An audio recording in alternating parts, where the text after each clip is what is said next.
Prayer, transform, and triumph. Amen. Stages yun, Sister Ems. Pag sinabi natin pray and pray, marami tayong kailangan. Yun, nabagit ko na yun. Nagsimula tayo sa renewal. Ay, wag na muna yung sa renewal. Nung lumang buhay natin, dasal tayo. Nagdadasal naman tayo. Hindi lang nagdadasal, dasal ng dasal. Pero ang kaibahan po ng dasal po nung lumang buhay po ay, yun pong, pupunta ka lang sa Panginoon pag may kailangan ka. At inuutusan mo ang Panginoon. Yun pa. Ginagawa mo siyang magician. Oo, diktador. Tawag ko na, diktador. Nagdi-dictate tayo sa ating Panginoon. Gusto ko nito, eto Lord, eto. Ganun eh. Wala nang pagkakataon ng Panginoon. Kasi nga, Brother Vic, hindi natin alam yung proper prayer. Amen. And that's the time na nag-join tayo ng renewal. That's the time na nalaman natin yung different forms of prayer. At saka, para bang, hindi kasi natin hinihimay noon yung Our Father eh. Yeah. Alam natin, Our Father, yun lang, Our Father. Pero, memorize lang. Yes, memorize lang natin. But when we join the renewal, that's the time we learn na, ayun pala yung eksaktong panalangin para sa Panginoon. Pag nagdasal po tayo, ibig sabihin meron tayong relationship. No? Establishing relationship with God. Amen. Pag nagdadasal po tayo, it's dialogue eh. No? Hindi po ito yung, ano yung tawag mo doon? Monologue. Hindi monologue.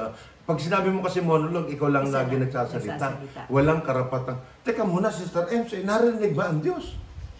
Sige daw. Narinig po ba natin ang Diyos? Kasi sinasabi po natin, pagka po tayo nagdadasal, kailangan makinig din tayo sa ating Panginoon. Ang Panginoon po ay narinig natin sa ating puso. Amen. Yun na yung nalaman natin pa, Brother Vic, nung again, nag-join tayo sa renewal na ang Panginoon pala is nakikinig at dapat pakikinggan din natin. Yeah. Ito yung sinasabi nating konsensya. Conscience sa ating pong pamumuhay. And bumubulong sa ating ang Panginoon. Alam po natin yun eh. May mga bagay na makikita po natin ang pamamaraan ng ating Panginoon sa pakikipag-usap sa atin.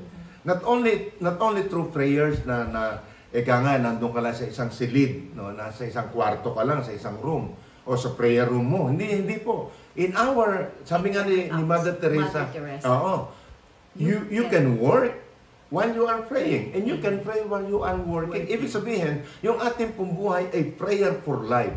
Full of prayer. Yeah. Yun. Nagdadrive ka, nagdadasal ka. Amen. Diba? Kumakain ka, nagdadasal ka. Amen. Kasi po, kasama natin ang ating Panginoon. Palalim po ng palalim yun. Kaya nga meron pong kadugtong po ng transformation. Prayer, transformation, and triumph or victory are interconnected. That illuminates by the Scriptures. Amen. Scriptural ito, Sister Emse. And our episode for pray, transform, and triumph, ano po ang aim natin? Number 1, Sister Ems. It aims to loosen the transformative power of prayer. There is a power of prayer. Amen. As we go on, tayo po ay nakikipag-ugnayan, bumabasa ng scripture, nagdadasal po tayo. Nagtatransform yung ating pakikipag-ugnayan sa Panginoon eh. Yung monologue natin, nagiging dialogue na. Yes. Diba? Kasi nagiging sensitive na tayo sa mga messages of the Holy Spirit And based on the scriptures na nababasa natin. Amen. And the other aim is the divine process of personal transformation. Ang Panginoon po, may proseso sa atin eh. Ako na-experience ko yun eh. Hindi po pala overnight. And as we go on, nagtatransform pa rin po tayo. 37 years with the Lord, serving continuous God. Process. Still continuous process. Ang triumphant siguro pagka napunta ka na sa langit. Kasi yun ang ini-aim natin. Lahat tayo. Amen. Lahat tayo. We're aiming for heaven. Amen. But, yung heaven po nandito rin sa earth eh. Na pwede natin gawing langit ang lupa. No? Paano? Sa ating transformation and spiritual growth po natin. Spiritual growth. Prayer as a divine dialogue. Sister Ems. Yes. At the heart of our exploration in the concept of prayer, it is a divine dialogue. Yun nga yun. One speaks and one listens. Dialogue po yun. In Philippians chapter 4, verse 6 to 7 says, "Do not be anxious about anything, but in every situation, by prayer and petition, with thanksgiving, that we present our request to God." every situation, lahat ng pangyayari sa ating buhay.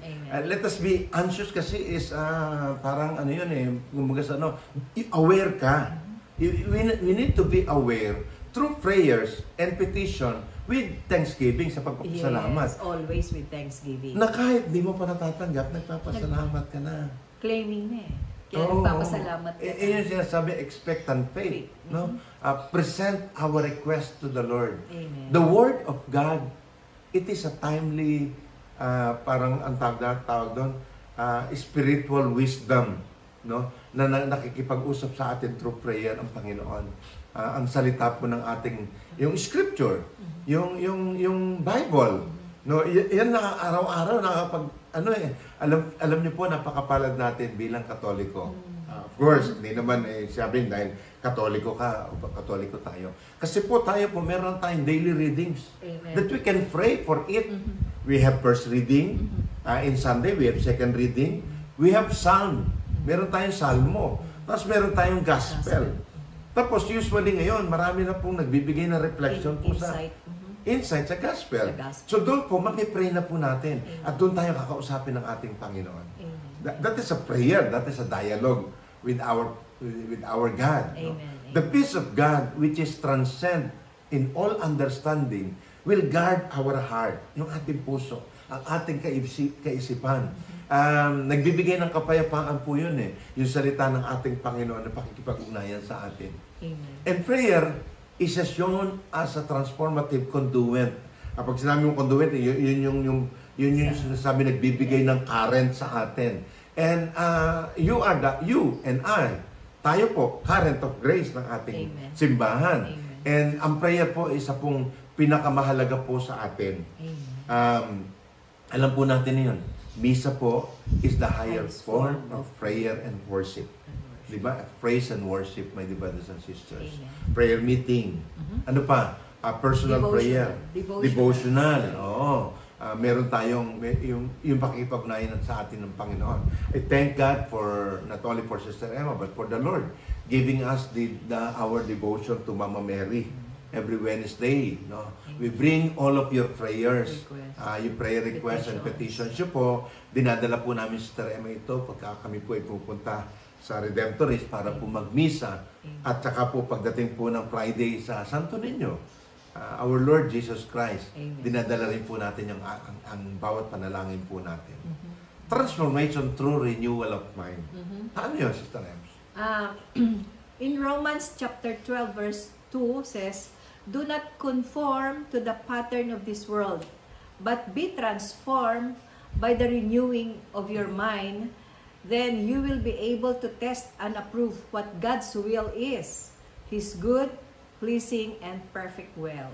When we say do not conform to the pattern of the world, alam niyo po, ang kamunduhan po kasi puno-puno ng tukso. Isipan. Matalino ka. Yan ang isang bagay ng ano. Hindi, saka po ang mundo kasi ang dinidikta. Kailangan marami kang pera. Ngayon nga, ang dami, grabe ngayon. Kailangan, ang punong-puno ang social media ngayon kung paano ka magkakapera eh. Paano ka magkakaroon ng ganito? Of course, pera per se is not bad, my brothers and sisters. No? But the love of money. Kaya yung iba po, wala nagiging hid-hid na eh. Magiging malungkot pag walang pera. Paano kaya sasaya na wala kang pera?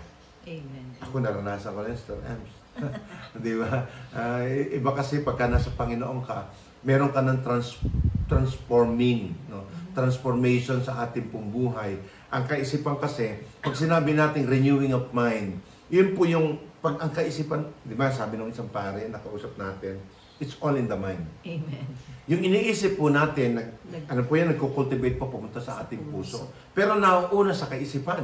So kung ang binabasa mo, ang tinitignan mo araw-araw, ay kamunduhan, ang nagiging buhay mo, nasa puso mo, kamunduhan. Amen. So ang lumalabas din po sa bibig natin, kamunduhan din. Amen. Because in the abundance of heart, the mouth speak. Amen. Di ba?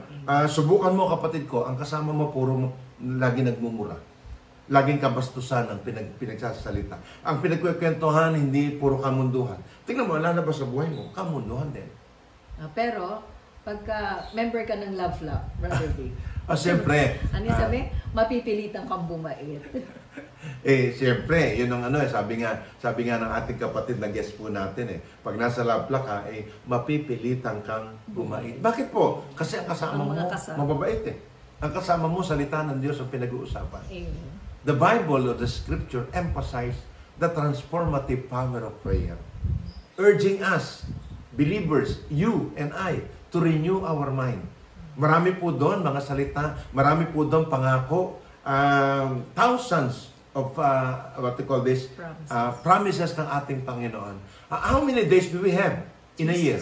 365. 365. 1,000 promises. Kapatid, baka wala kang kiniklaim doon kahit isa. No? Kaya kung minsan yung isang araw natin, lagi tayong pagod, lagi tayong hirap, lagi tayong may reklamo. Why? It is because hindi tayo nakasandig, hindi tayo nakasandal sa salita ng ating Panginoon. Amen. Amen. This renewal through prayers, my dear brothers and sisters, is a process of shedding the old self, yung lumabuhay po natin, and embracing a perspective aligned with God's purpose. Ano ba ang purpose ng ating Panginoon? Ang purpose po ng ating Panginoon, sabi niya sa Jeremiah 29:11.